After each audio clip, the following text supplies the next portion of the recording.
Hello everyone and welcome! My name is Bebby, and today we're playing some more Aviary Attorney. We're at the second part of the court case. And things are not going too well, but let's go and read what Toussaint has to say. We're just gonna go and continue. Yes, I was sitting upon a railing of the Pont des Arts. The Pont des Arts? That's the new bridge that's just a stone throw away from the Louvre's south entrance, correct? That's right. What were you doing at the time of the incident? I was fishing. Kingfishers, am I right, Falcon? Oh my god. So you would have had plenty of opportunity to see the people who entered and exited the palace. Can you tell us who you saw? Well, the Louvre is a busy place. Naturally, I saw a lot of people. But at 9 AM, I saw the king, Louis-Philippe himself, entering the building. He was surrounded by his entourage, of course. Then at around 9:30 AM, I saw this shifty-looking fox lurking around the entrance. Your Honor, I object to this witness use of the term shifty-looking. It's a vague and biased description. No, really, he looked super shifty. I saw him rubbing his paws and cackling gleefully. Then I saw him take out the rose and carefully rub the stem. Rub the stem of a rose, you say? As if he were applying something to the flower, perhaps? Well, monsieur, I really shouldn't speculate. Of course, it was wrong of me to ask such a leading question. But yeah, it definitely looked like he was putting some sort of powder on the stem. Wow! Even I wasn't expecting such a bold admission. Members of the court, it sounds like what we have here is a direct witnessing of the defendant readying the murder weapon. The defense claims that the rose was never poisoned, and yet, here we have a man who saw the poison with his own eyes. I smell perjury. You do? No question. He saw a shifty-looking criminal readying poison and cackling near the scene of the crime? That's not believable at all. I think you might be right. I wonder if I have any evidence that calls Toussaint's story into doubt. Your Honor, I would like to cross-examine the witness. Really, this nonsense again. You just heard the witness directly describe your client readying poison on a rose. What is that question?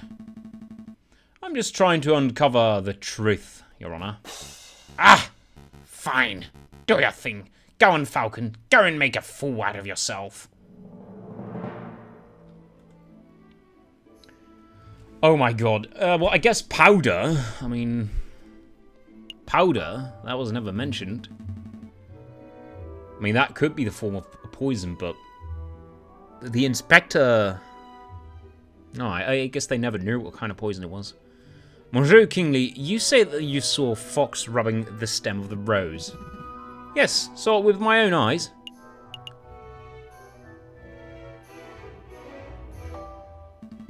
How far away were you from the south entrance? 20 meters, perhaps 30? I'm somewhat doubtful that you can make out powder being applied to anything of that sort of distances. Monsieur, I don't claim to have seen the powder itself. I said that it looked like he was applying powder to the flower stem. It could have been a wax, or a liquid, or whatever, but the guy was definitely putting something on the flower. I see, well that's nice and vague. What was the other question? Are you sure it was a rose? What else could it have been? Oh, I guess it could have been a chocolate bar. Are you certain that the fox was handling a rose and not some other type of flower? Pretty sure the red petals stand out quite nicely on a grey January morning. So you're confident? You're absolutely sure that you clearly saw a bright red flower in the fox's hands? What are you getting at, Jayjay? I have reason to believe that Prince Juan did not possess a rose at all.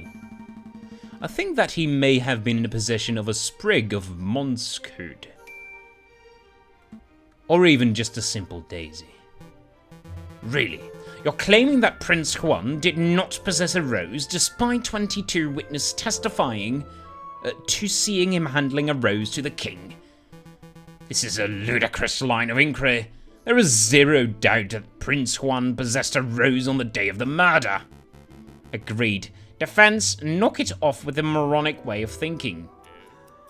Oh, bollocks, he didn't even have one.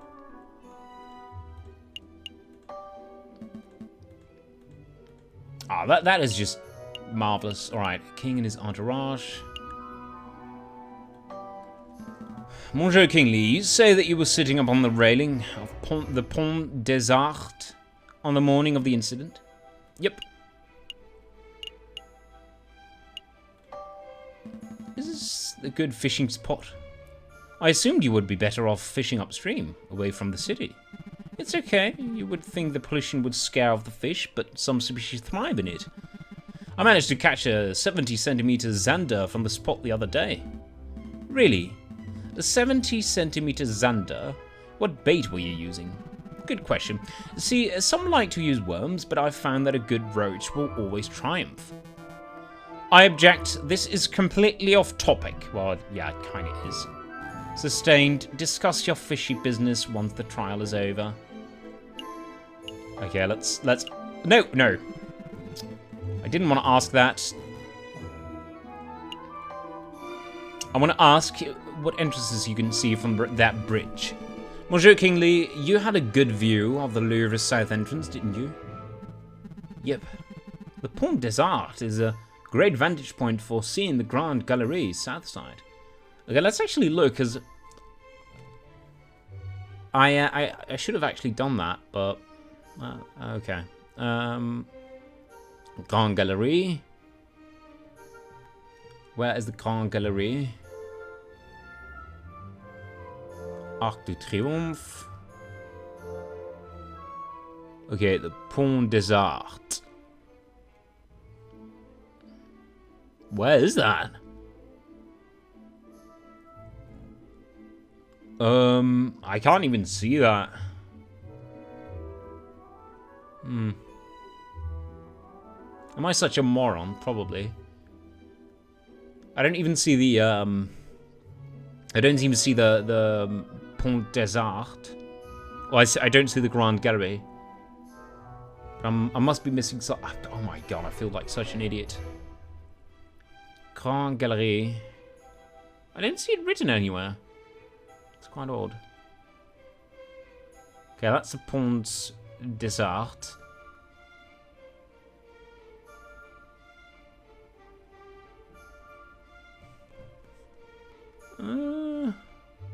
That's how the king travelled, obviously.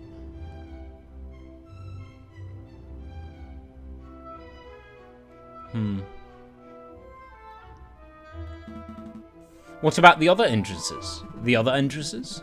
You mean like if you were entering from Tuileries Garden or the Place de Carrousel? No, I couldn't possibly see those areas from the bridge. But of course, that isn't relevant. Monsieur Kingsley witnessed Prince Juan entering the south entrance with flower in hand. And that's how that counts. What counts? Oh my god. I should be doing something about my reading. What if Prince Juan didn't enter from the south entrance? What if he approached the Louvre from... Oh no, I should have...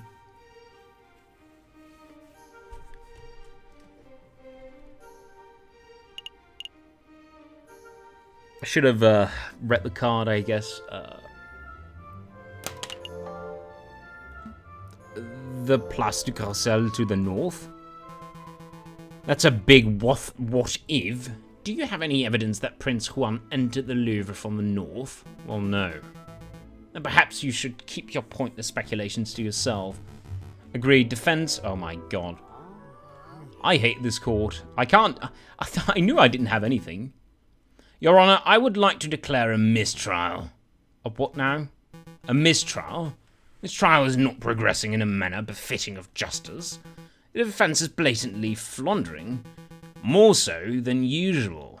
He is seemingly unable to provide a single coherent thought. Hey, He's got a point, Falcon. Your arguments have been all over the place. Perhaps the defense's arguments are terrible because there is nothing that can be defended. That's possible. Perhaps he's drunk. It wouldn't be the first time. I'm not drunk. You certainly aren't sober. In any case, I suggest that we hold off on the trial until the defense could put more than two words together without stumbling. This is ridiculous. Why are we letting a blatant criminal get a free pass just because his lawyer is an alcoholic? Your Honor, I am as certain of Prince Querido's guilt as you are. But to prove his guilt the legal way, the right way, I need a competent opponent to debate with. Let me deliver justice in a suitable legal environment. Give the defense one more chance to gather their evidence. Yeah, fine. Court will resume this Friday, the 21st of January at 9 o'clock. Don't be late. Prosecutor, do your damn job. Get this stupid fox off conviction already. I will do my best to ensure that justice is served, Your Honor. Defense? Don't think you can worm out of the second trial session with any more mistrial nonsense. One slip-up and I'll condemn the stupid fox on the spot. JJ! Oh, that's Kokoriko. You dolt! You colossal dolt! How could you mess up this trial session so badly? No need for the personal insults. I'm doing my best. Evidently, your best is not enough. Your client would be awaiting the guillotine if I hadn't played the mistrial card back there. Why do you care? I thought securing guilty verdicts was your raison d'être. Your reason of being. Now, he might be onto it. He might actually know what's going on. Yeah. You were bragging about a quick trial and everything. You hopeless, blithering fools. I don't live to condemn criminals. I live to ensure that justice is served. And I can't do that if the opposition wastes their time twiddling their thumbs when they should be building a defense. Whatever. I don't care. I'm not your mentor. If you fail, it's no skin off my back. Did you chase after us just to berate us? No, I came to give you this. It's a letter that ended up in my pigeonhole, but it's addressed to you. A letter for me? I wonder why it wasn't sent to my office. I don't know. I'm not a courier. I have a business to attend to. Both of you, get your mad together. Get your shit together. All right. Get your what? Is that an expression now? Anyway, what does the letter say, Falcon? It's a threat. A threat made with cut-out newspaper letters. Whoa. Oh, I didn't know these things actually existed. Let me see. Falcon, you got lucky this time. But stop your investigation or there will be consequences. Scary. There's no question that this letter originated from Major Hal's murderer. I'm curious that the writer chose to threat us rather than Severin. He was the one who saved that trial after all. Maybe we're closer to uncovering the murderer than we thought. Maybe. But why would a person write with cut-out newspaper letters like this? Masking one's handwriting would be the most common reason, although I can't help but wonder why they would bother, since we don't have any handwriting samples to compare it to. We're still going ahead with our investigation, though, aren't we? Absolutely! Oh yes, absolutely. If a lawyer were deterred every time they received a threatening letter, they would never get any work done. Besides, with only 3 days before the next trial session, we can't afford to be worrying about petty things like this. Tuesday, Wednesday, Thursday. Oh, you're right. Let's make those days count. Alright, maybe the reason I didn't see that happening, us winning that trial, is because it was unwinnable. Maybe it was beatable, but only if you did a particularly good job. But it might just be that, because I feel like we've just merely dipped our toes into this case, and we were already in court, so that was quite odd. But we did see that cinematic, and obviously that rat, that is also Judge, what was this? Not Maxim. It doesn't matter. The new judge. I think he's obviously that person. I mean, that's rather obvious to me. But anyway, thank you very much for watching today, and I'll like to see you guys next time. As always, have a good one. Cheers.